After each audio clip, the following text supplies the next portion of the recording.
सभी सखियों, सहेलियों और सखाओं को रेडियो सखी ममता सिंह का नमस्कार। चंचल जी, आपको भी हमारा नमस्कार। नमस्कार ममता जी, आपको, हमारे सभी सुनने वालों को नमस्कार। क्या हाल है? हाल बड़े अच्छे हैं। और भाई सावन का महीना है, मैं देख रही हूँ इन दिनों महिलाएं सज-धज कर घूमती हैं और लहरिया पहनने की तो खास विशेषता होती है। बिल्कुल सही बात है। और साड़ी पहनना और चुनरी ओढ़ना, बिल्कुल पारंपरिक पोशाक पहनना बड़ा खुशगवार गुजरता है महिलाओं को जब पहनती है, और मन को भी अच्छा लगता है। और मैं अभी देख रही थी कि आप बड़ा लोकगीत गुनगुना रही थी अभी स्टूडियो में आने से पहले। कुछ ऐसा लग रहा था कि कोई लोक रचना है जो गुनगुना रही थी, है ना? हाँ बिल्कुल, क्योंकि आज इस विषय पर हम बात करने वाले भी हैं। लोकगीत हर मिट्टी से जुड़े हुई एक हमारी कह सकते हैं कि धरोहर है, हमारी पहचान है हमारी संस्कृति की।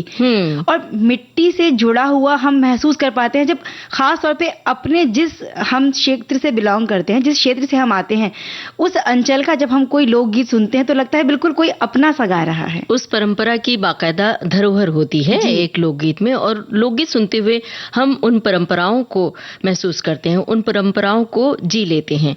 तो आप मूड बना रही थी, हमें अंदाजा लग गया था, तो इसलिए मैंने आपको गुनगुनाने दिया। तो ये तो अब सखियां और सखा समझ ही गए होंगे कि हम लोकगीतों की बात करने वाले हैं। लोकगीत हमारी सांस्कृतिक धरोहर। इसके अलावा हम बात करेंगे हिरोशिमा दिवस पर, और झूला शब्द हम लेंगे किस गीत बात मंजरी में, क्योंकि एक कह सकते हैं कि ये समसामयिक शब्द भी हो गया हमारे लिए। सावन का दिन, सावन का महीना है, तो झूले खास तौर पर सावन में जगह जगह देखने को मिलते हैं, परंपराएं होती हैं झूलने की। तो झूले के बारे में बात होंगी गीत मंजरी में। और एक मिनट चंचल जी, झूले की जब बात की है आपने, तो जब झूला झूलते हैं हम, तो क्या एहसास होता है? कौन सी कजरी गाई जाती है, कौन से लोकगीत गाए जाते हैं? हमारी सखियां और सखा दोनों याद करें। याद करके हमारे जो फेसबुक पेज है विविध भारती का, सखी सहेली के पेज पर जाकर वहां पर अपनी टिप्पणी साझा करें। उन टिप्पणियों को हम पहुंचाएंगे सखियों तक, सखाओं तक। और हाँ, टिप्पणी बहुत संक्षिप्त होनी चाहिए। कौन सी कजरी आपने गाई जब आपने झूला झूला, और कौन सा लोकगीत आपको याद आया, और कौन सी वो घटना याद आई झूला झूलते हुए? जी, और यहाँ वापस हम बात करेंगे कि लोकगीत से जुड़ी हुई ये बातें हो जाती हैं, क्योंकि हर अंचल में जो झूले से जुड़े गीत गाए जाते हैं, उनकी अपनी भाषा से जुड़े जो गीत होते हैं, जिन्हें शायद हमने कहीं और ना सुना हो, लेकिन अपने क्षेत्र में वो गीत हमेशा सुने जाते हैं। जो झूले और ऐसे कई त्योहारों के गीत होते हैं जो वहां गाए जाते हैं। ये एक ऐसा विषय है जिस पर हम बात करने चले तो शायद कहीं न कहीं थोड़ा सा भटकाव हो सकता है। जैसे अब आप खो गई हैं झूले में, तो आप लौट आइए, चलिए गाना सुनवाते हैं। झूले की बातें हो तो बचपन के दिन भी याद आ जाते हैं ना। तो बचपन की यादों से आइए बाहर, सुनते हैं गाना, और उसके बाद हम बात करेंगे हिरोशिमा दिवस पर। तो सखियों और सखाओं के लिए बहुत सारा वक्त है, वो जो हमारा आज का मुद्दा है, जो विषय है, उस पर टिप्पणी साझा करें। फिलहाल ये गीत है मुझे फिर याद वो जालिम गुजरा ज़माना बचपन का, हाय रे अकेले छोड़ के जाना, और नाना बचपन का आया है मुझे फिर याद वो जालिम।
मुश्किल है बहुत आसान नहीं, मुश्किल है बहुत आसान नहीं, ये प्यार भुलाना बचपन का आया है मुझे फिर याद वो जालिम।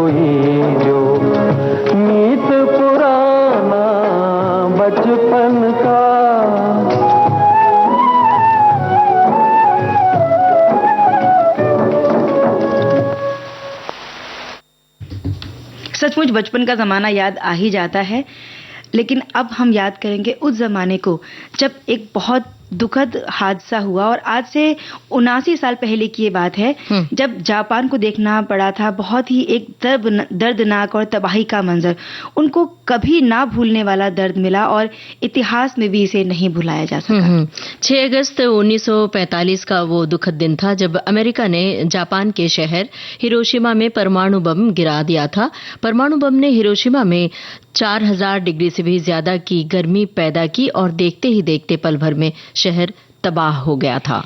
और केवल हिरोशिमा ही नहीं बल्कि इसके 3 दिन बाद एक अन्य शहर नागासाकी में भी परमाणु बम गिराकर यहाँ भी वही तबाही का मंजर जापान के लोगों को देखने को मिला।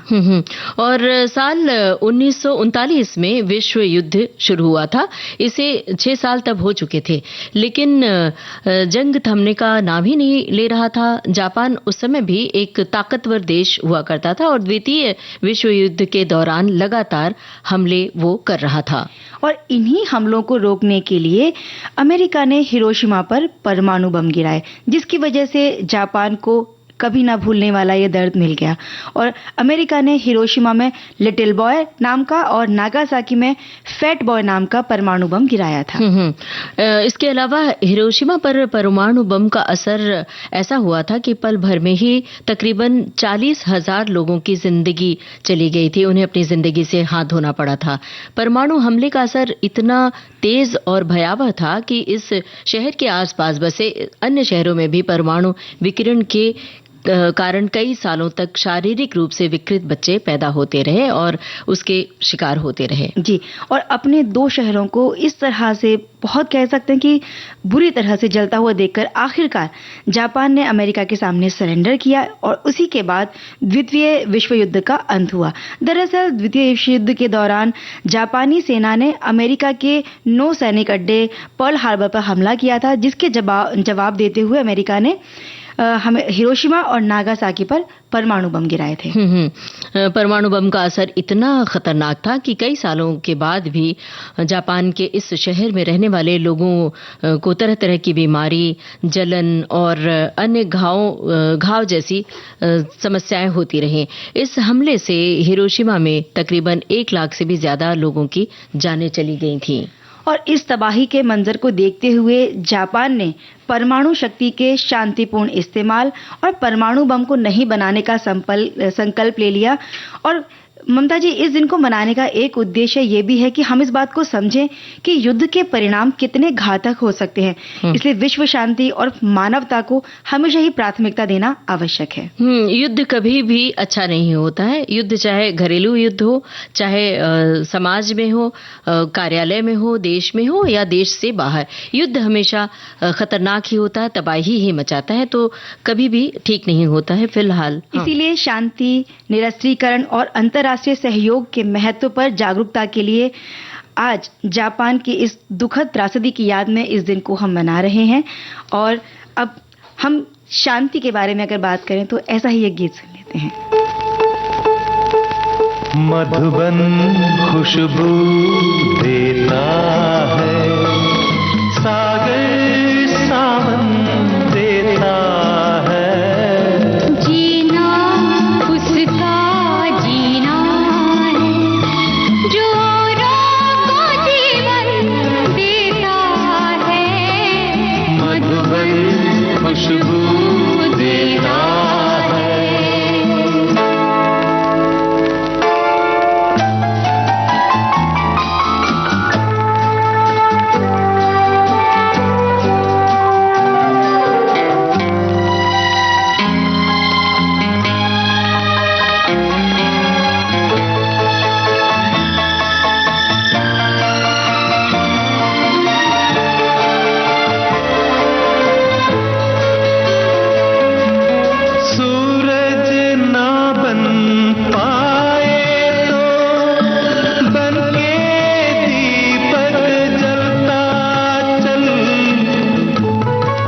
सखी सहेली कार्यक्रम के बाकी हिस्से हम सुनवाएंगे थोड़े से अंतराल के बाद। जी।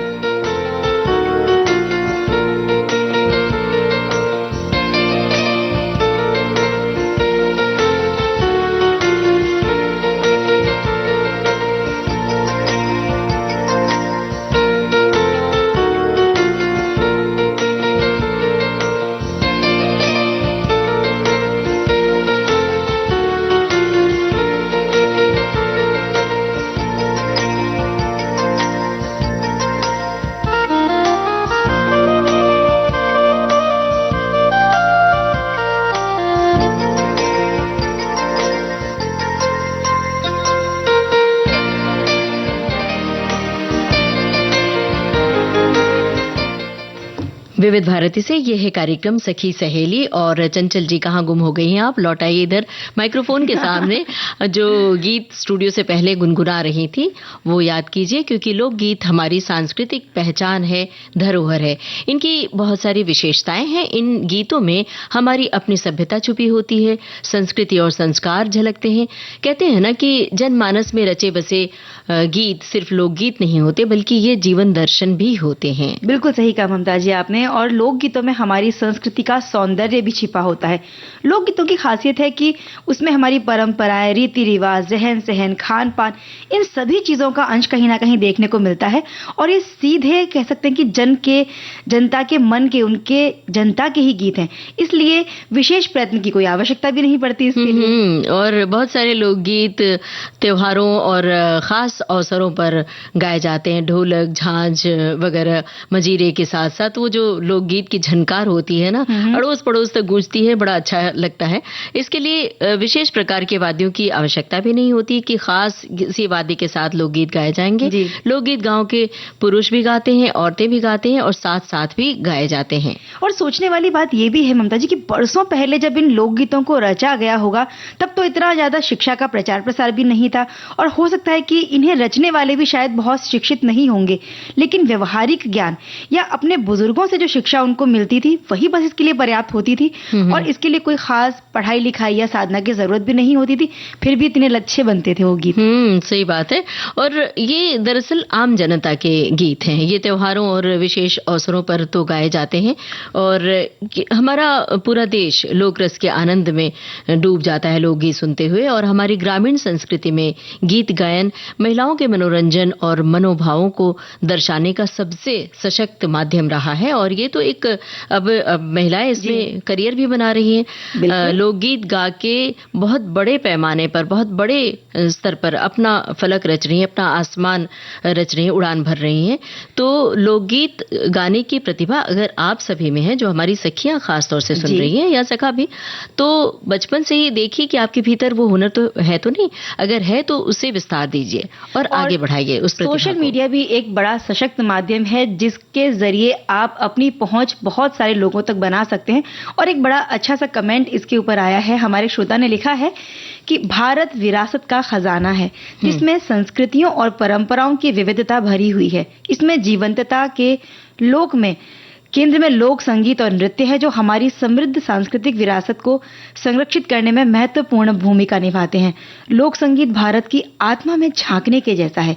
ये कई तरह के स्वाद में आता है। असम में भी बिहू है, जो भावपूर्ण गीतों से लेकर तो पंजाब में भांगड़ा है। ये गीत पीढ़ी दर पीढ़ी चले आ रहे हैं, जो प्रेम, वीरता, आध्यात्मिकता की कहानियां कहते हैं और हमारे इतिहास के जीवंत प्रमाण हैं। अब देखिए ना, हमारे एक श्रोता ने लिखा है कि बहुरंगी संस्कृति की पहचान होते हैं लोकगीत, या कहे हर एक क्षेत्र के लोकगीत ही उस क्षेत्र की संस्कृति की अभिव्यक्ति होते हैं। लोकगीत के साथ होने वाले नृत्य के समय की वेशभूषा, आभूषण, चेहरे की भाव भंगिमाएं, शारीरिक चाल ढाल उस परिवेश, प्रदेश, अंचल की संस्कृति और रहन सहन को दर्शाती है। बिल्कुल सही बात है। और वास्तविक लोकगीत गांव देहातों में ही रचते बसते हैं, और जो वहां के, जो कह सकते हैं ना कि उस गांव देहात के जो खास वाद्य यंत्र होते हैं, उनकी मदद लेकर अगर ये गाए जाते हैं तो वो और निखर के आते हैं। आप कोई बिल्कुल फैंसी वाद्य यंत्र ना भी बजाएं, तो जो उनके लोक वाद्य हैं उनसे ही बड़ा सौंदर्य निखर के आता है इन गीतों का। जैसे साधारण तौर पर ढोलक, झांझ, करताल, बांसुरी बजाकर भी ये गीत गाए जाते हैं। तो चलिए फिलहाल फिलहाल राजस्थान की ओर चलते हैं और एक झलक देखते हैं और उसके बाद फिर और कुछ बतियाएंगे लोकगीत के बारे में और श्रोताओं की टिप्पणियां भी तो शामिल करनी है। और हमने उनसे कहा भी है कि आप कौन से लोकगीत गाते हैं, खास तौर से जब झूला झूलते झूले की पींग मारते हैं। हाँ। तो कौन कौन से लोकगीत इस समय याद आए हैं आपको, बताते चलिए और उससे जुड़ी हुई कोई खास बात। फिलहाल गाना, लेकिन गाने के बाद टिप्पणी हम तक पहुंच जाए तो हम उनकी टिप्पणी उन तक पहुंचाएंगे। फिलहाल गाना।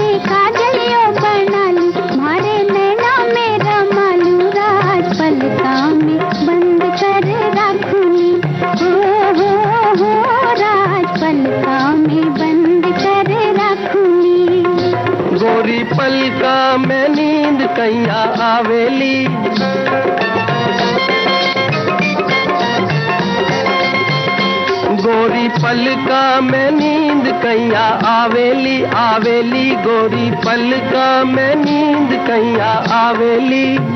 तुम्हारी पलका पालनी ये झुलावेली झुलावेली, पलका पालनी ये झुलावेली। हो हमारे नैना सो दूर दूर कैया जाला जी, ढोला कैया जाला जी।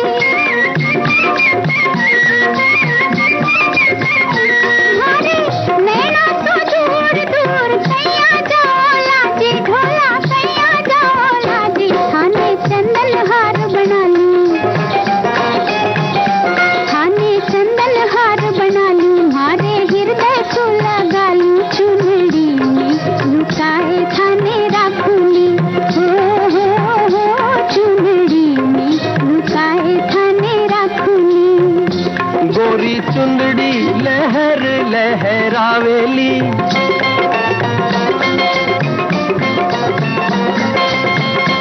गोरी चुंदड़ी लहर लहरावेली लहरावेली, चुंदड़ी लहर लहरावेली। भोला प्राणा में प्रीत जगावेली जगावेली, प्राणा में प्रीत जगावेली। हो हमारे हिवड़े सो दूर दूर कैया जाला जी, ढोला कैया जाला जी।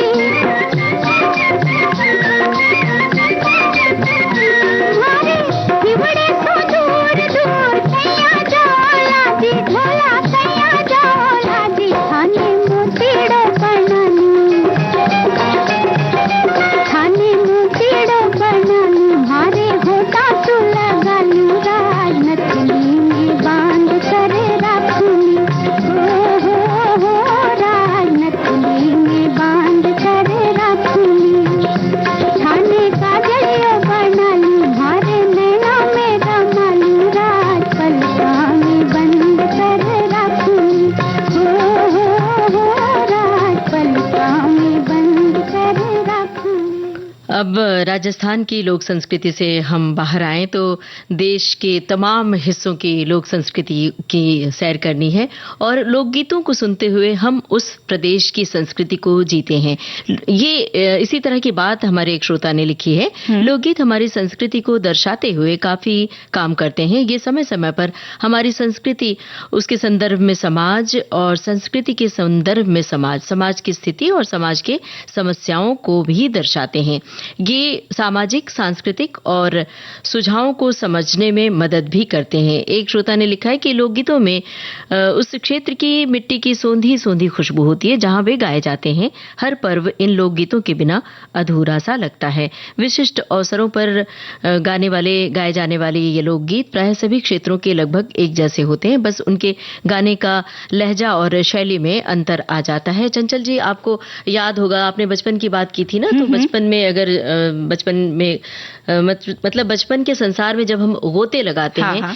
तो देखते हैं कि जब गांव में कभी जाने का मौका मिलता है, हाँ। गांव के खेतों को, फसलों को देखते हैं लहलहाते हुए फसल, और जब पौधे रोपे जाते हैं तो महिलाएं बाकायदा पौधे रोपते हुए या फिर जब फसल पक जाती है तो कटाई और मड़ाई के वक्त वो खास तरह का लोकगीत गाती है ना, वो बड़ा अच्छा लगता है। बिल्कुल, बोते समय अलग तरह के गीत गाए जाते हैं, उनकी रखवाली के समय, उन्हें काटते समय, और फिर जब जश्न मनाया जाता है एक किसी भी फसल के कटने का, वो होता है। फिर शादी ब्याह के अलग अलग रस्मों के गीत होते हैं।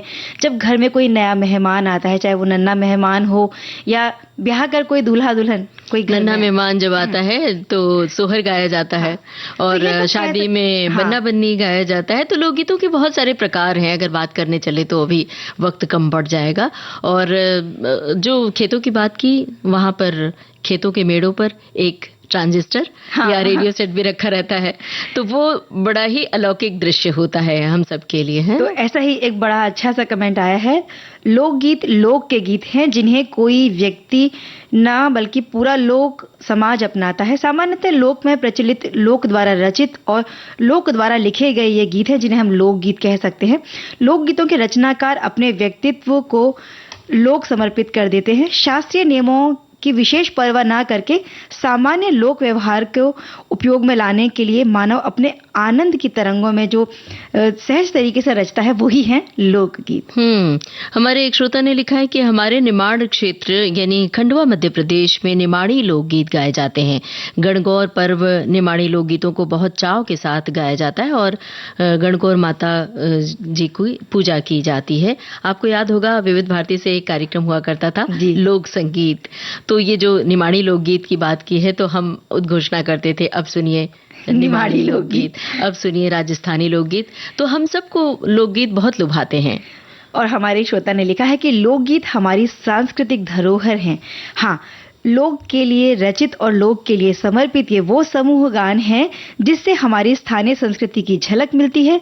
ये गीत अपने कार्य करते हुए अपने कार्य को आसान बनाने के लिए प्राय समूह गान के रूप में प्रसिद्धि प्राप्त किया करते हैं। बिरहा, कजरी, इस तरह के बहुत सारे लोकगीत हैं जो सुनने को मिलते हैं और ये हमारे विभिन्न प्रांतों की विशेष पहचान भी हैं। अब एक टिप्पणी है, लिखा है, रोटी और कपड़े के बाद फुर्सत के पलों में वो लोकगीत से ही अपना मनोरंजन करते थे, और जब से मनुष्य ने सोचा और कल्पना करना शुरू किया तब इस लोकगीत तब से लिखे गए। और आगे लिखा इन्होंने कि धीरे धीरे आगे बढ़कर इन्होंने भित्ति चित्र भी बनाए हैं जो अब हमें देखने को मिलते कम हैं। लोगों के हृदय से निकले ये लोकगीत लोगों के हृदय तक पहुंचाते हैं। ये लोकगीत पीढ़ी दर पीढ़ी आज तक हमारे दिमाग में सहज रूप से बस गए हैं। जैसे ही कोई त्योहार आता है लोकगीत उसके लिए उपस्थित होता है। अभी सावन माह चल रहा है तो सावन के गीत गाए जाते हैं, झूले के गीत आएंगे, और कृष्ण जन्माष्टमी आएगी तो कृष्ण जन्माष्टमी के लोकगीत होंगे। हमारे हर त्योहार के लिए अलग अलग लोकगीत हैं। तो आप अपने प्रदेश के कौन से लोकगीत हैं खास प्रकार लिखते चलिए और हम आप तक पहुंचाते चलेंगे। और लोकगीत और लोक नृत्य जो हैं जो खास किसी गांव में या कबीले में बहुत लोकप्रिय होते हैं, और शहरों में कई बार ऐसा होता है कि ये हमें कम ही देखने को मिलते हैं। अगर हमें उस संस्कृति को देखना है तो जरूर गांव में ही जाना पड़ेगा। शहरों में जो लोकगीत गाए जाते हैं वो किसी ना किसी रूप में गांव से ही जुड़े हुए होते हैं, क्योंकि जो लोग आज शहरों में आकर बस गए हैं वो अपनी कहीं ना कहीं वो मिट्टी की खुशबू ले चले आते हैं जब हमें सुनने को मिलते हैं। और शहरों के लोग देश के अलग अलग ग्रामीण क्षेत्रों में जाकर जब बस जाते हैं तो वही इनमें रुचि लेते हैं और सामान्य गीत से हटकर होते हैं और आकर्षण का विषय भी बन जाते हैं। और वाकई में ये हमारी संस्कृति और परंपरा की पहचान है। इसे जिंदा रखने के लिए, लगातार इसे आगे बढ़ाने के लिए जरूरत, हमारा कर्तव्य भी है ममता जी कि इस जो हमारी धरोहर है, ये विरासत है, इसे हम बचाएं। अब सुने ये गाना, लेकिन गाने से पहले लेते हैं एक ब्रेक।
चंचल जी, हमें लगता है ये जो लोकगीत का मुद्दा है ये हमारे श्रोताओं को बहुत मन भाया है, क्योंकि टिप्पणियां लगातार आ रही हैं टिप्पणियां, और हमें लगता है कि हमारे बहुत सारे श्रोता हमारी बातों के साथ और गानों के साथ लोकगीत गुनगुना रहे होंगे। अब देखिए ना, एक श्रोता ने लिखा है कि अब धीरे धीरे हमारी संस्कृति में जगह बना रहे हैं। पहले शादियों में तेल चढ़ाने और मंडप के नीचे बारात आई तो स्वागत गीत से शादी की रौनक कुछ अलग ही होती थी। समधी समधन पर जो छेड़छाड़ के गीत घूंघट की आड़ में समधिन गाती थी, वो पूरे माहौल को एक खुशी के रंग में भर देती थी। मैं तो अभी भी ढोलक बजाकर लोकगीत गाने के लिए मौका ढूंढती हूँ। क्या बात है।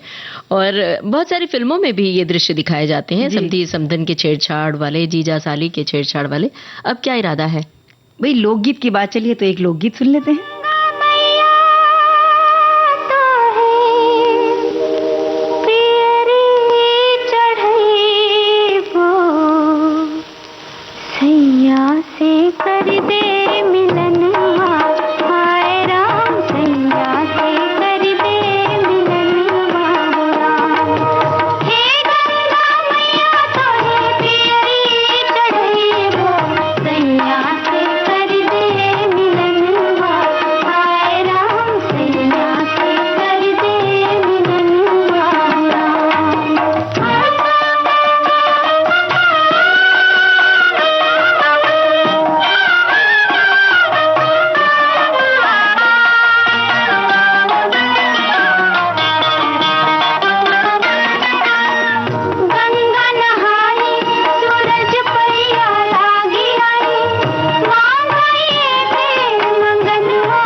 लोकगीतों में इस तरह की शुभकामनाएं भी तो शामिल होती हैं। और झूले के भी बहुत सारे लोकगीत होते हैं। और ममता जी कहते हैं ना कि सावन है बड़ा ही मन भावन, लेकिन फिर भी आज हम भूले वो सावन के झूले। क्या बात है भाई, भूले नहीं हैं झूले। खूब याद है, सावन में पहले झूला झूलने की परंपरा हुआ करती थी और सावन महीना लगते ही गांवों में पेड़ों पर झूले डाले जाते थे। बहू बेटियां सावन के गीत गाती थीं, लड़कियां गाती थीं। अब मुझे लगता है कि ये यादों में ही सावन के झूले बचे हैं, क्योंकि अब मोबाइल के स्क्रीन पर झूले देखे जाते हैं। जी, क्योंकि शहरों में महानगरों में इतनी जगह नहीं है कि झूले डाले जाएं। जैसे पहले घर घर में झूला हिंडोला डल जाता था, यहाँ हमें बाग बगीचों में जो दूर दराज के हैं वहां जाना पड़ता है। एक कमेंट बड़ा अच्छा आया है ससुराल से सिंदारा, भरा इसमें सुहाग का भंडारा, इसमें भरा माँ बाप का प्यार और भाई भाभी का दुलार, ऐसे पीहर को मैं कैसे भूलूं, आओ सखी सब झूला झूलें। क्या बात है। झूला की बात चले और सावन के महीनों को शामिल न करे, ये मैं नहीं, हमारे एक श्रोता कह रहे हैं। इन्होंने लिखा है कि ये नहीं हो सकता, झूले की बात चले सावन के महीनों को शामिल न करे, ये नहीं हो सकता, एक दूसरे के बिना दोनों अकेले ही हैं। जब मेरा बचपन था तो उस समय मेरे घर के आंगन में पीले रंग की कनेल का बहुत मोटा पेड़ हुआ करता था। माँ उसमें नारियल की मोटी रस्सी से झूला बांध देती थी तो हम लोग झूले का पूरा आनंद लेते थे। क्या बात है। और एक लकड़ी जैसा बेंच जैसा बांध दिया जाता था जिसको पटोहा कहा जाता था, वो नीम के पेड़ पर, किसी मजबूत पेड़ पर डाला जाता था और दोनों रस्सियों के बीच में उसको फंसा दिया जाता था, ताकि वो एक सीट जैसा हो जाए बैठने के लिए, और उसमें कई लोग बैठते थे और बाकायदा कजरी की तान छिड़ती थी। और एक बैठा है तो एक खड़ा होके जो झूले की पेंग बढ़ा रहा है, बड़े मजे के दिन होते थे। कहीं इस गीत में वो बात है क्या? जी सुनते हैं।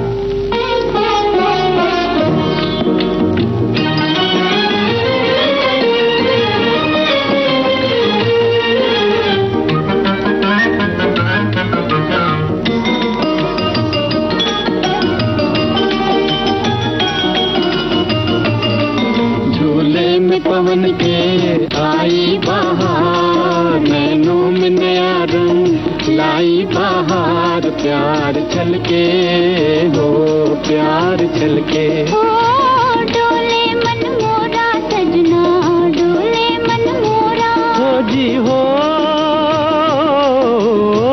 डोले मन मोरा सजना, चुनरिया बार बार ढलके, झूले में पवन के आई बहार, प्यार छलके हो प्यार छलके।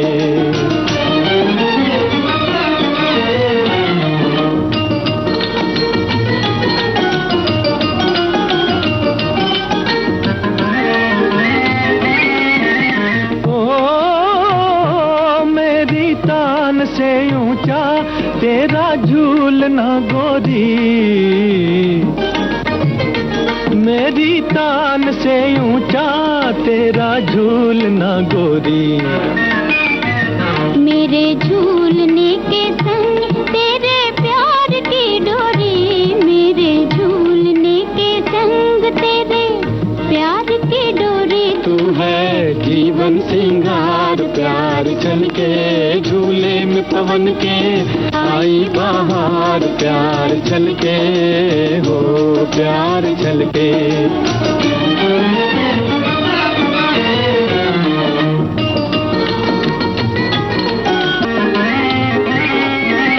ओ बादल झूमते आए, गागर प्यार की लाए, बादल झूमते आए, गागर प्यार की लाए।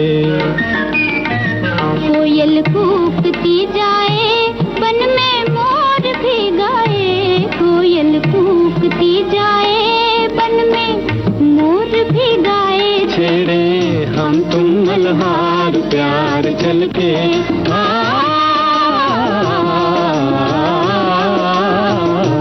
छेड़े हम तुम मल्हार, झूले में पवन के आई बहार, नैनों में नया रंग लाई बहार, प्यार छलके हो प्यार छलके, हो प्यार छलके, हो प्यार छलके। सावन का झूला इस बार इतना बड़ा डालना जिसमें समा जाए संसार, उस डाली पर जो फैली है आसमान के पार, उस रस्सी का जिसका ना कोई पारावार। क्या बात है। देखिए ना, हमारी एक श्रोता ने भी एक कविता लिख भेजी है। हरी भरी घास पर बंधा एक झूला था प्यारा, रंग बिरंगे फूलों के बीच था सबसे न्यारा, हवा में जब लहराता था मन मस्ती से भर जाता, बचपन की यादें ताजा करता हर दिल को भाता। कभी ऊंचे नीचे की लहरों में खुशियों का संगम होता, मानो सपनों की दुनिया में खोकर दिल का हर कोना रोशन होता।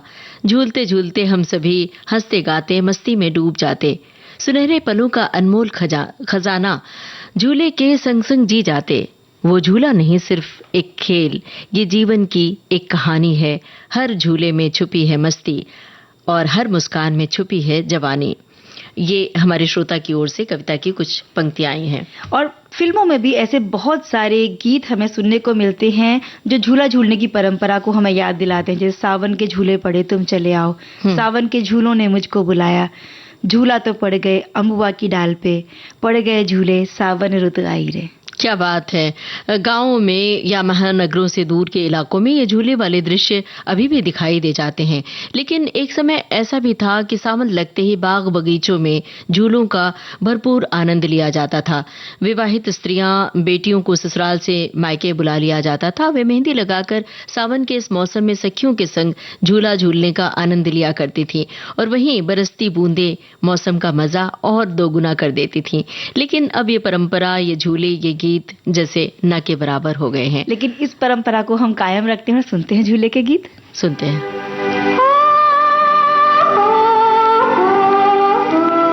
सावन के झूले पड़े, सावन के झूले पड़े, सैया जी हमें तुम कहाँ भूले पड़े। ये नैना जो तुमसे लड़े, गोरी जी तोरी पलकन के नीचे खड़े। सावन के झूले पड़े,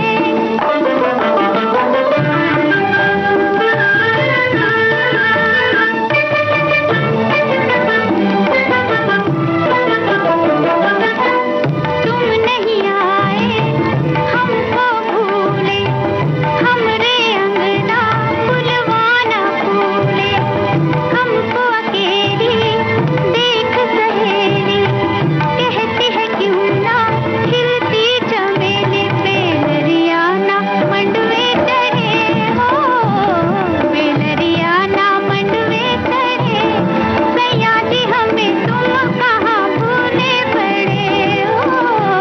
ये नैना जो तुमसे लड़े, गोरी जी तोरी पलकन के नीचे खड़े।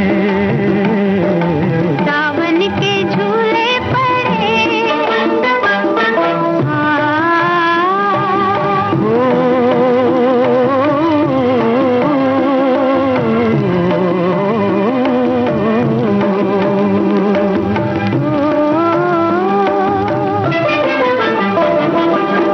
तोरे दिल में हमरा दिल है, जैसे तोरे नैन में दिल है। हमरे मिलन दिन ये मन भावन, सावन भी तो क्या है सावन। पीपल के पतवे झड़े, पीपल के पतवे झड़े, ये तोरे मोरे जब तक न नैना लड़े। सावन के झूले पड़े।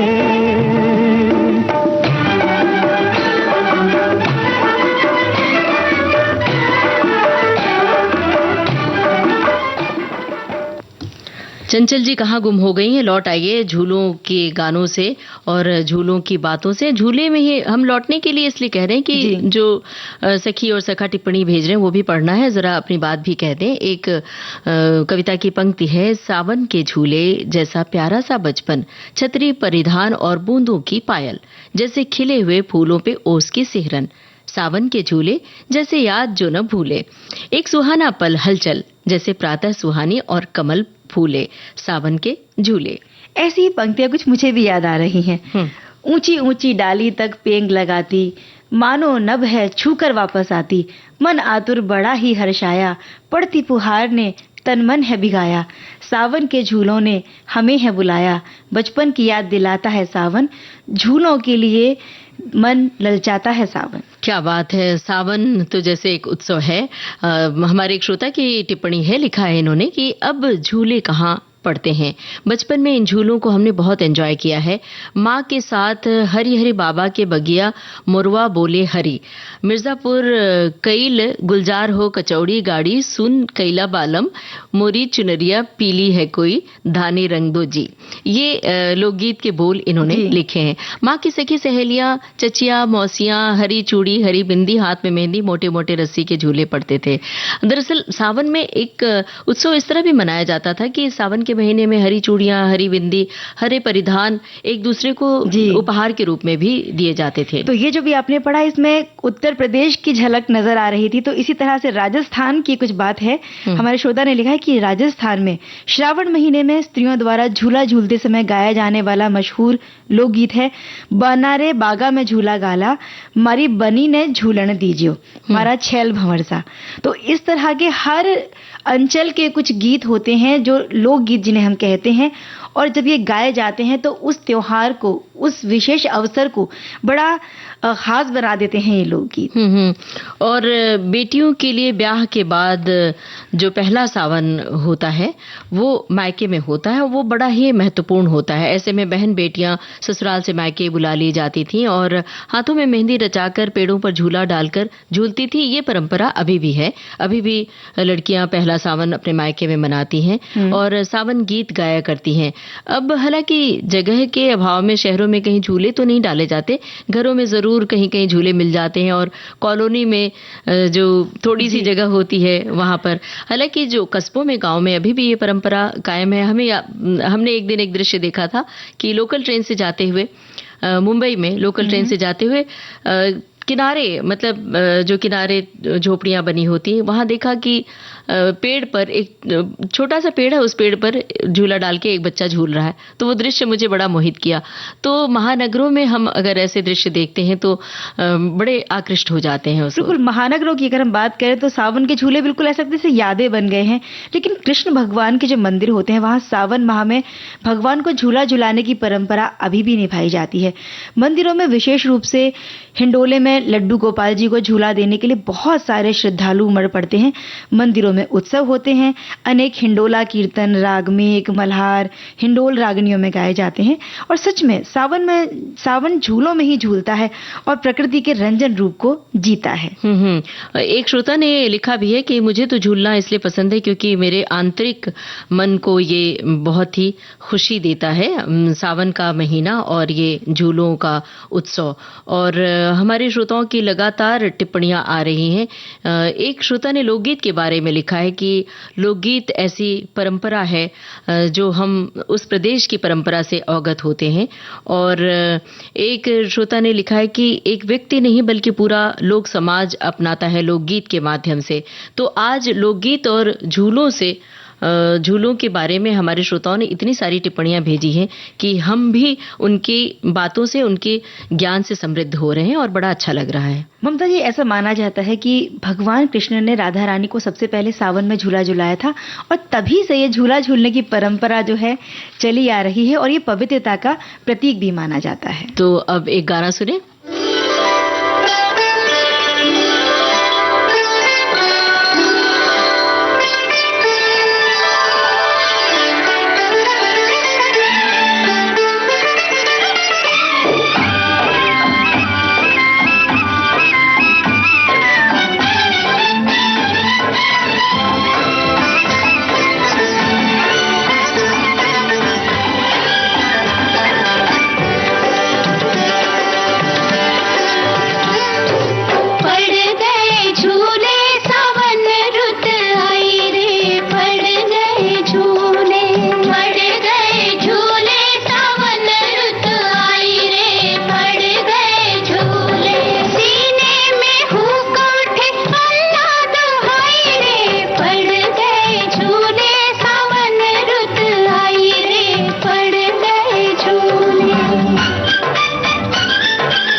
पड़ गए झूले सावन ऋतु आई रे। मतलब जब झूले पड़ते हैं तो ऐसा लगता है कि सावन का महीना आ गया है और हरियाली छा गई है। बिल्कुल। और जब सावन का महीना होता है ना तो कुछ खान पान पर भी विशेष ध्यान देने की बातें होती हैं। तो फिलहाल मेरा इशारा इसी तरफ है कि हम बात कर रहे हैं परवल के बारे में कि परवल खाने के क्या क्या फायदे हैं। ममता जी, परवल एक ऐसी सब्जी है जो अधिकतर लोगों को पसंद आती है, लेकिन कुछ लोग ऐसे हो भी सकते हैं जिन्हें सब्जी पसंद ना आती हो। परवल की तासीर गर्म होती है और ये खाने में भी बड़ा स्वादिष्ट होता है, लेकिन जिन्हें पसंद नहीं है उनको शायद स्वादिष्ट ना लगे, लेकिन ये बड़ा गुणकारी इसे सब्जी हम कह सकते हैं क्योंकि इसमें vitamin A, vitamin B1, vitamin B2, vitamin C, बहुत सारे मिनरल्स, पोषक तत्व उससे भरपूर होता है और इसी वजह से परवल सभी की सेहत के लिए बहुत फायदेमंद होता है, ऐसा हम कह सकते हैं। इतने सारे विटामिन्स की जानकारी अगर दे दी है तो हमें लगता है कि जो भी सुन रहे होंगे आज से परवल खाना शुरू कर देंगे। खास तौर से छोटे बच्चों के साथ बड़ी दिक्कत होती है कि वो हरी सब्जियां खाना ही नहीं चाहते हैं। तो जितनी माएँ सुन रही हैं वो जरूर अपने बच्चों को बताएंगे कि इतने सारे विटामिन्स होते हैं, तो भाई आज से परवल जरूर खाओ। और ये भी कहा जाता है कि हड्डियों के लिए और मस्तिष्क के लिए, डायबिटीज के लिए और वजन कम करने की बात जब आती है तो उसमें भी मददगार होता है परवल खाना, और स्किन की हेल्थ भी सुधरती है। और वैसे तो परवल की भुजिया और सब्जी बनाकर खाई जाती है, लेकिन सेहत के लिए इसके बहुत सारे फायदे होते हैं। आमतौर पर परवल की दो प्रजातियां होती हैं, एक होती है पटोल और दूसरी को कटु पटोल कहते हैं। पटोल परवल की सब्जी बनाई जाती है और कटु यानी कड़वे परवल का प्रयोग दवा बनाने में किया जाता है। वैसे सबसे अच्छा तरीका तो भरमा परवल होता है ना, हाँ, भरमा परवल बना के खाया जाए तो वो स्वादिष्ट भी लगता है और उसके जो गुण होते हैं वो तो मौजूद और जो रहते स्वाद हैं। की ही बात है ना ममता जी, तो परवल की मिठाई भी बनाई जाती है। बिल्कुल, तो वैसे भी खा सकते हैं। तो आज मिठाई बनानी है या परवल, भरमा परवल, कौन सा क्या बनने वाला है? हम दोनों ही तरह से इसे खा सकते हैं क्योंकि बहुत फायदेमंद ये सब्जी है और इतनी खूबियां हैं इसमें कि शायद अन्य किसी सब्जी में इतनी सारी खूबियां ना होती हूँ। वैसे तो एक सब्जी है लेकिन इसके फायदों की कोई सीमा नहीं है क्योंकि विटामिन C से भी भरपूर होता है और विटामिन C जो है हमारी रोग प्रतिरोधक क्षमता को बढ़ाता है, सफेद रक्त कणिकाओं के उत्पादन में सहायक होता है, इसीलिए हमारी जो रोग प्रतिकारक क्षमता है वो मजबूत हो जाती है। और इसमें कहा जाता है कि बहुत ज्यादा प्रचुर मात्रा में फाइबर मौजूद होता है जो हमारे हृदय के स्वास्थ्य के लिए भी उपयोगी होता है। नियमित रूप से अगर परवल खाया जाए तो शरीर में कोलेस्ट्रॉल का लेवल भी कम किया जा सकता है। ये दरअसल बहुत शुद्ध परवल हो तभी ये सब गुण उसमें मौजूद होते हैं, तो ये आपको देखभाल के ही खरीदना चाहिए। ममता जी, कुल मिला के हम कह सकते हैं कि ये एक बहुत फायदेमंद सब्जी है और सिर्फ परवल नहीं, इसकी जड़, इसके पत्ते, इसके फल सभी बहुत उपयोगी हैं। किसी ना किसी तरीके से इनको इस्तेमाल में हम लेते आए हैं। जो दादी नानियों के जो नुस्खे हुआ करते थे उसमें भी इसका इस्तेमाल किया जाता था। तो देखने में ये भले ही छोटा हो लेकिन इसके जो गुण हैं उसके नजरिए से बिल्कुल छोटा नहीं है क्योंकि इसके फायदे बहुत ज्यादा हैं। तो जो नहीं खाते हैं वो भी इसे जरूर शामिल करें। क्या बात है चंचल जी, आपने तो इतनी सारी जानकारी दे डाली कि मतलब उसके जड़ और पत्ते भी लाभप्रद होते हैं। अब आज घरों में परवल जरूर आएगा, लेकिन फिलहाल आ रहा है ये गाना।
जिसे गम नहीं, खिज़ां का वो बहार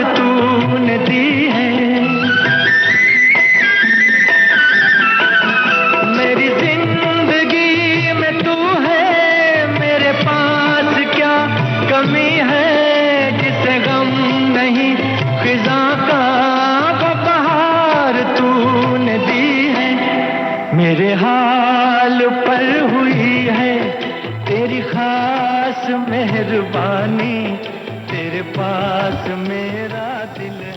उम्मीद फिल्म का ये गाना था। और अब बिल्कुल वक्त नहीं कि कोई गाना सुनवाए या फिर सखियों सखाओं से बोले बतियाएं, तो लेते हैं सभी से इजाजत। आप सभी को ममता सिंह और चंचल वर्मा का नमस्कार। सखी सहेली कार्यक्रम की प्रोड्यूसर अनुश्री पाठक। सखी सहेली।